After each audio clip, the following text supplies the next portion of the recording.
Chapitre 9. Le jour du départ arriva.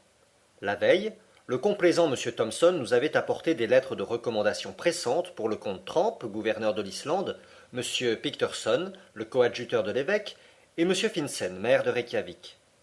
En retour, mon oncle lui octroya les plus chaleureuses poignées de main. Le 2, à 6 heures du matin, nos précieux bagages étaient rendus à bord de la Valkyrie. Le capitaine nous conduisit à des cabines assez étroites et disposées sous une espèce de rouffle. Avons-nous bon vent demanda mon oncle. Excellent, répondit le capitaine Bjarne. Un vent de sud-est. Nous allons sortir du Sound grand largue et toute voile dehors. Quelques instants plus tard, la goélette, sous sa misaine, sa brigantine, son hunier et son perroquet, appareilla et donna à pleine toile dans le détroit. Une heure après, la capitale du Danemark semblait s'enfoncer dans les flots éloignés et la Valkyrie rasait la côte d'Elseneur. Dans la disposition nerveuse où je me trouvais, je m'attendais à voir l'ombre d'Hamlet errant sur la terrasse légendaire.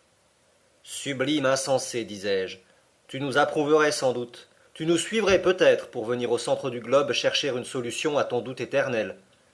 Mais rien ne parut sur les antiques murailles. Le château est d'ailleurs beaucoup plus jeune que l'héroïque prince de Danemark. Il sert maintenant de loge somptueuse aux portiers de ce détroit du Sund, où passent chaque année 15 000 navires de toutes les nations. Le château de Kronborg disparut bientôt dans la brume, ainsi que la tour d'Helsingborg élevée sur la rive suédoise, et la goélette s'inclina légèrement sous les brises du Kattegat. La Valkyrie était fine voilière, mais avec un navire à voile on ne sait jamais trop sur quoi compter. Elle transportait à Reykjavik du charbon, des ustensiles de ménage, de la poterie, des vêtements de laine et une cargaison de blé. 5 hommes d'équipage, tous danois, suffisaient à la manœuvrer. Quelle sera la durée de la traversée demanda mon oncle au capitaine. Une dizaine de jours, répondit ce dernier, si nous ne rencontrons pas trop de grains du nord-ouest par le travers des Féroé. Mais enfin, vous n'êtes pas sujet à éprouver des retards considérables. Non, monsieur Lindenbrock, soyez tranquille, nous arriverons. Vers le soir, la goélette doubla le cap Skagen à la pointe nord du Danemark, traversa pendant la nuit le Skagerrak, rangea l'extrémité de la Norvège par les travers du cap Lindness et donna dans la mer du Nord. 2 jours après, nous avions connaissance des côtes d'Écosse à la hauteur de Peterhead, et la Valkyrie se dirigea vers les Féroé en passant entre les Orcades et les Sealand. Bientôt notre goélette fut battue par les vagues de l'Atlantique. Elle dut louvoyer contre le vent du nord et n'atteignit pas sans peine les Féroé.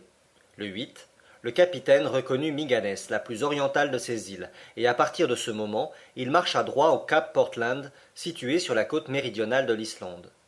La traversée n'offrit aucun incident remarquable. Je supportai assez bien les épreuves de la mer. Mon oncle, à son grand dépit et à sa honte plus grande encore, ne cessa pas d'être malade. Il ne put donc entreprendre le capitaine Bjarne sur la question du Sneffels, sur les moyens de communication, sur les facilités de transport. Il dut remettre ses explications à son arrivée et passa tout son temps étendu dans sa cabine, dont les cloisons craquaient par les grands coups de tangage. Il faut l'avouer, il méritait un peu son sort. Le 11, nous relevâmes le cap Portland.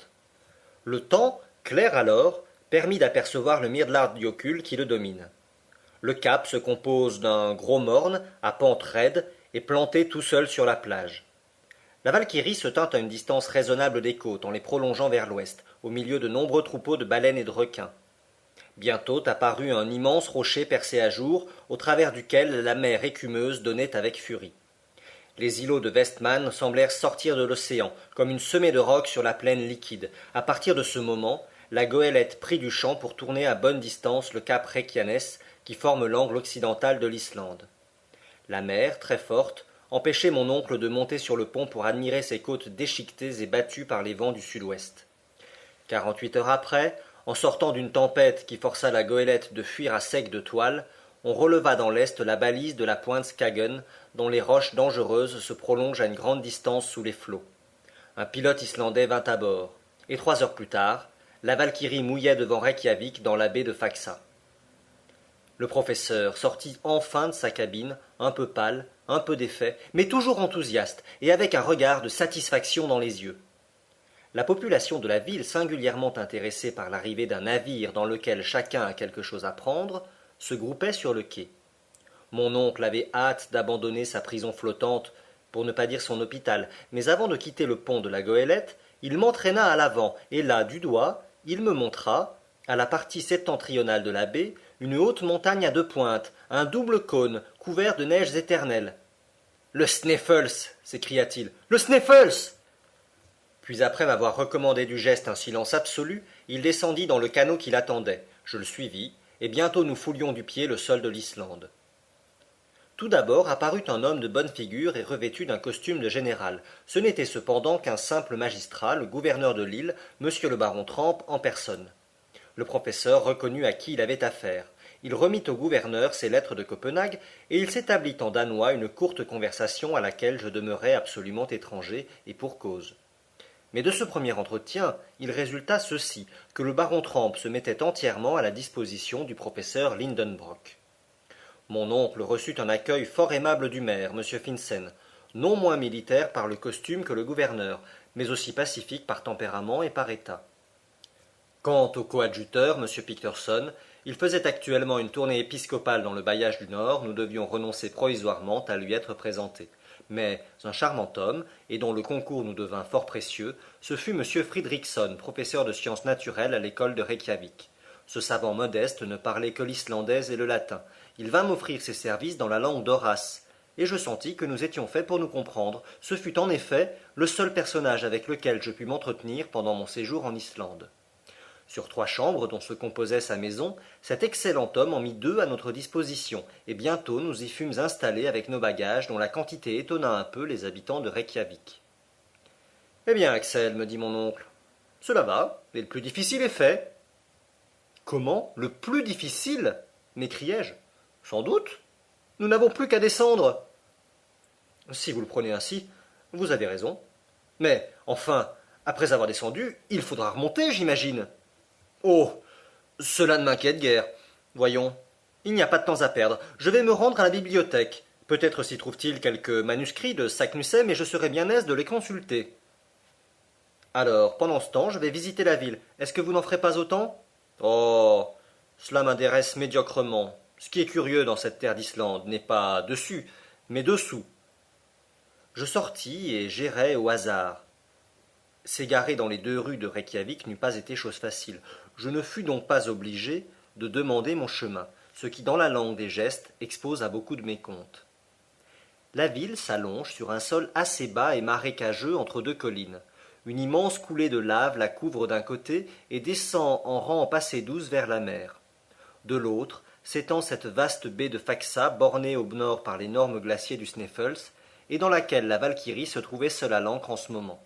Ordinairement, les gardes-pêches anglais et français s'y tiennent mouillés au large, mais ils étaient alors en service sur les côtes orientales de l'île. La plus longue des 2 rues de Reykjavik est parallèle au rivage. Là demeurent les marchands et les négociants dans des cabanes de bois faites de poutres rouges horizontalement disposées. L'autre rue, située plus à l'ouest, court vers un petit lac entre les maisons de l'évêque et les autres personnages étrangers au commerce. J'eus bientôt arpenté ces voies mornes et tristes. J'entrevoyais parfois un bout de gazon décoloré, comme un vieux tapis de laine râpé par l'usage, ou bien quelque apparence de verger dont les rares légumes, pommes de terre, choux et laitues, eussent figuré à l'aise sur une table lilliputienne, quelques giroflées maladives essayaient aussi de prendre un petit air de soleil. Vers le milieu de la rue non commerçante, je trouvai le cimetière public enclos d'un mur de terre et dans lequel la place ne manquait pas. Puis en quelques enjambées, j'arrivai à la maison du gouverneur, une masure comparée à l'hôtel de ville de Hambourg, un palais auprès des huttes de la population islandaise. Entre le petit lac et la ville, s'élevait l'église, bâtie dans le goût protestant et construite en pierre calcinée dont les volcans font eux-mêmes les frais d'extraction. Par les grands vents d'ouest, son toit de tuiles rouges devait évidemment se disperser dans les airs au grand dommage des fidèles. Sur une éminence voisine, j'aperçus l'école nationale, où, comme je l'appris plus tard de notre hôte, on professait l'hébreu, l'anglais, le français et le danois, 4 langues dont, à ma honte, je ne connaissais pas le premier mot. J'aurais été le dernier des 40 élèves que comptait ce petit collège, et indigne de coucher avec eux dans ces armoires à 2 compartiments où de plus délicats étoufferaient dès la première nuit. En 3 heures, je visitai non seulement la ville, mais ses environs. L'aspect général en était singulièrement triste. Pas d'arbres, pas de végétation pour ainsi dire. Partout les arêtes vives des roches volcaniques. Les huttes des Islandais sont faites de terre et de tourbe, et leurs murs inclinés en dedans. Elles ressemblent à des toits posés sur le sol, Seulement, ces toits sont des prairies relativement fécondes. Grâce à la chaleur de l'habitation, l'herbe y pousse avec assez de perfection, et on la fauche soigneusement à l'époque de la fenaison, sans quoi les animaux domestiques viendraient paître sur ces demeures verdoyantes. Pendant mon excursion, je rencontrai peu d'habitants. En revenant à la rue commerçante, je vis la plus grande partie de la population occupée à sécher, saler et charger des morues, principal article d'exportation. Les hommes paraissaient robustes mais lourds, des espèces d'Allemands blonds à l'œil pensif, qui se sentent un peu en dehors de l'humanité, pauvres exilés relégués sur cette terre de glace dont la nature aurait bien dû faire des Esquimaux, puisqu'elle les condamnait à vivre sur la limite du cercle polaire. J'essayais en vain de surprendre un sourire sur leur visage. Ils riaient quelquefois par une sorte de contraction involontaire des muscles, mais ne souriaient jamais. Leur costume consistait en une grossière vareuse de laine noire, connue dans les pays scandinaves sous le nom de vadmel, un chapeau à vastes bords, un pantalon à liseré rouge et un morceau de cuir replié en manière de chaussure. Les femmes, à figure triste et résignée, d'un type assez agréable mais sans expression, étaient vêtues d'un corsage et d'une jupe de vadmel sombre. Filles, elles portaient sur leurs cheveux tressés en guirlande un petit bonnet de tricot brun. Mariées, elles entouraient leur tête d'un mouchoir de couleur surmonté d'un cimier de toile blanche. Après une bonne promenade, lorsque je rentrai dans la maison de M. Fridriksson, mon oncle s'y trouvait déjà en compagnie de son hôte.